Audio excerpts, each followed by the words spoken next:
Hey guys, welcome back. Well, this video is about the first thing that you should do when you actually get your X3. If you don't want to come all to these problems here. So I don't know if you guys want to look at this, but I started having free play in my shafts, and they never told me that you should get these greased up the day you buy them, because they don't come out after. And they rust like you wouldn't believe. And then I ended up with both of them stuck on each side, and none would come out, and ended up with my shafts in my hands on each side. So what do? Well, I ordered these because I didn't have these tools. I tried the ratchet, didn't work. I tried a hammer in the back, didn't work. Tried a pry bar in the back, didn't work. And believe me, I tried. I bent my hammer in half. I used a 6-foot bar for force for the hammer and everything. Then I used these forks here, and all it's going to do is damage your housing of your transmission or rear end or whatever what you want to call it. So don't bother with these, because the trick with these is, this is what happened. These seal up, and the little ring there, the C-ring, they seal, they rust, and they kind of lock on to the, so it doesn't matter. Once it's touching, there's barely any room back here anyways. It's really tight. And to show you guys how really tight it is, when I bought this, actually you can't even use the nut in the back, because that's how tight it is, and you basically have to unscrew this completely. That's what I did. And come and see with me.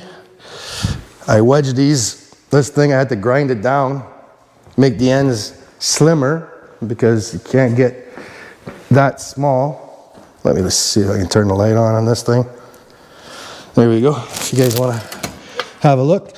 And on the passenger side is the best place to go to, because you got less obstruction there. I'll show you on the other side, and you see the dents that I did with the forks and everything, didn't do anything. So if you guys don't want to do that damage like that, so basically I won't stick it back in, but the only way it would go in is on an angle like this, right here, and then go with the behind. And what you need to do is actually sit it right behind to the back edge, and then you screw in the thing and you pound it back, right?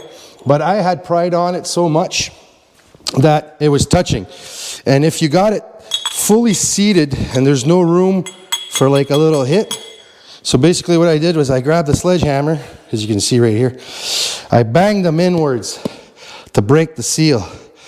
And then I put this in the back, and then I finally hit and finally got the one side out.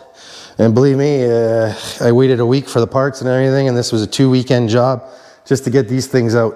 And then the inside was all rusted and everything, so I basically grabbed penetrating oil and some good old WD-40 and a steel toothbrush.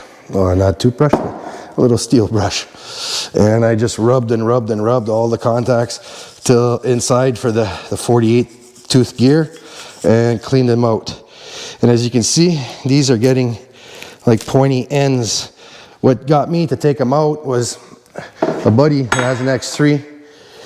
His stripped in the back, and he couldn't get them out. And I don't know what they did. They had to cut them. They ruined the seal. They ruined the gear. They ruined the 2 shafts. So I said, well, the shafts aren't ruined for mine, but these here, the end tips, guess what? Don't even bother to buy them, because the price they sell the end tips with the boot and everything is going to cost you more than just replacing the shaft. So that's what I got to say for that. So basically, when you get it, buy this tool that you're pulling with, pop these things off, because another thing with this here is right here.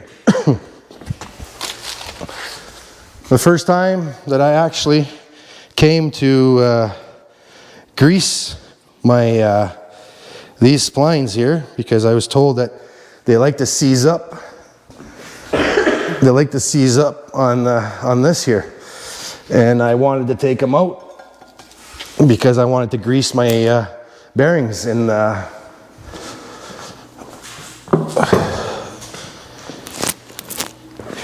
these famous little bearings here that get all that they don't put no grease in. So you need this tool to do that. And then you can grease them even with the shaft on there. But the thing is, one of these was seized up completely on there.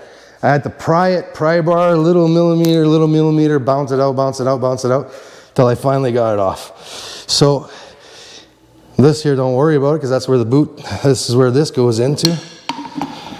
But they came out because when I yanked on them. But anyways, the end, the first thing you should do when you get an X3, there's 8 places where there's splines. Actually, there's 9. So there's the end, and then there's the end that goes into the gear in the rear end. So basically, grab yourself, and I looked around, I said, what kind of grease am I going to use? What kind of grease am I going to use? And then I found some cheap grease, and then I found some Evinrude Johnson triple guard grease. Totally waterproof resistant, and it won't wash out. It's triple guard. They say that this is a triple guard grease. It is ideal for friction surfaces. Not only does it triple guard and lubricate, it also stays in place, resists vibration, cold temperatures, and other influences. It stays put in high vibration, won't even been thrown off by engine or boat vibrations. So obviously we know that anything that spins or vibrates or whatever, grease tends to splash out and go out. So we're going to try this out. And also it's salt waterproof resistance. So you guys going in close to the ocean and all that, and it's completely waterproof and it won't wash out away under normal marine application. Will not swell the seals or the packing or the O-rings, etc. Holds on in weather and extremes.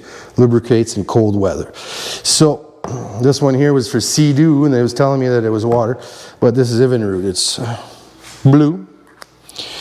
So basically, we're going to put that grease on every spline. So the spline and the gear, so inside. So basically when you get your, I know it sucks, but get yourself this tool here, because no matter what, you're going to end up pulling an axle at one time. And this is called a 5-pound hammer there, sliding hammer. And they're like 70 some bucks on Amazon, so don't worry about it. And you won't be able to use this nut to go in the back, because this nut's going to hit against your transmission, which keep it on there if you're keeping your tool or whatever, so you don't lose anything. So basically this is simple. Hook in the back, you hold it with one hand. I had to hit so hard that I split a finger right in the middle. That's how hard I was banging.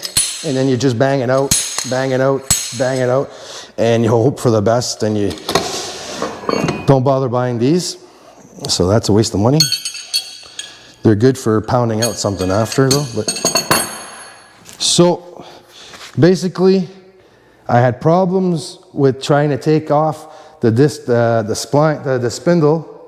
I couldn't get the spindle off to be able to, like the brakes and everything in front, to be able to grease this. So I had problems with that. So that everywhere where there's a spline on this bike, and everywhere where water's going to get in, where there's a contact between a spline and another spline, grease it. It sucks. Pull all 4 shafts off, grease the end, buy yourself this tool, because the bearings that are greased in there, they don't come too greased, and you end up having to replace your bearings because there's barely any grease in them from factory. And there's an update. Well, if you're buying anything after 2020 or 2021, they're all updated. But buy this tool for greasing the wheel bearings. So that'll give you a reason to take off to grease the splines on that side. Buy yourself this tool, put it in by hand. If it doesn't fit, keep grinding the end till it slides nice and easy in the back. Pull the passenger side is the one you want to pull, and we'll deal with the front ones when we get to them. The front ones, I don't think they're complicated. They seem easier to pull out. And then the last thing that you need to do is take your clutch cover off. Go buy yourself a spare bolt for the secondary clutch. Pull that clutch out. The video I did with the clutch there shows you how the clutch should just come out nice and smooth and easy. Well, the thing was seized on there. Had to bang with a rubber mallet jerk it, bang it with a rubber mallet to get that thing off the splines. You get water in your clutches, anywhere the water can seep in, it's going to rust and freeze it in place. So then you end up having a hard time pulling out a clutch, and then you want to pull your clutch, clean them, pull the clutch to separate them, pull your clutch, change the rollers, and all of a sudden you end up in a year because you're doing mods to your bike, you can't pull the thumb tang off. So splines, yeah, 8 splines on the wheels, on the shafts, on each corner, two on each corner, and then a secondary clutch. Pull that thing off, put some that triple grease, water resistant. Don't need to put much. Just put a little bit because you're playing your clutches on the splines, and then or inside the clutch thing. Slide it on, wipe it nice and clean, and you should not have problems that cause you nightmares right from the get-go. And that's the only places where the. And then there's the other thing too, the splines on the drive line, which I'm going to do as well. If you want to go all that way out there, but the splines on the drive line seem to, the guys don't have no hard time pulling them out. So they actually have slack in them. They make that noise on the older models till they put that updated fix that you drill and you put a thing to grease it. So anyways, thanks again for watching. And I just wanted to tell you that this way here, you're not going to scrap some CV boots, because that's what you do, right? When you pull it, then you got to take the 2 clamps off and re-put the clamps on. Then you're gonna have to buy the clamping tool, which I should have bought. And then that's that. So yeah, that's the, it sucks, but that's the first thing. When you buy it, don't even go for a ride or whatever. As soon as you get into the garage, pull that thing out. Don't put anti-seize. Anti-seize rusts anyways. It shows that it doesn't rust, but it doesn't get in like, the grease will seal it. You know, it'll prevent the oil from making its way in. I mean, the water from making its way in. And look at the difference. This is where the boot is inside, where this goes in. And just having grease. Look, same amount of lifespan, 3 years. And look at this. No grease, grease. So if you don't care and you want to have a whole bunch of problems, that's the difference you're going to have by taking the time.